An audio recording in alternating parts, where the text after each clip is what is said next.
isso? Onde é que nós estamos? O senhor apagou o meu charuto! Isso aqui não é lugar de ficar fumando, é lugar de trabalho. Que é isso?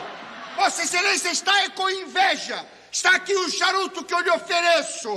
Não quer saber disso, não. Índio já levou muito fumo de branco. Isso!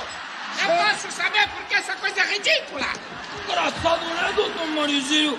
Doutor Marizinho nem cumprimentou e já quer fazer pergunta, né? Saiba, Vossa Excelência, que quem chega é que cumprimenta. Então, Yane Karuka.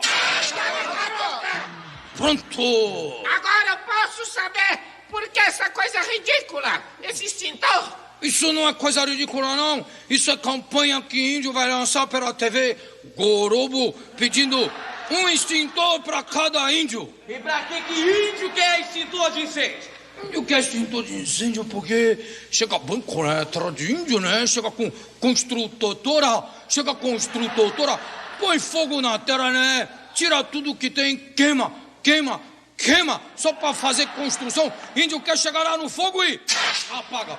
Saiba, Vossa Excelência, que tudo isso é feito em nome do progresso. Mas para que progresso? Progresso não serve para nada. Nós precisamos do progresso.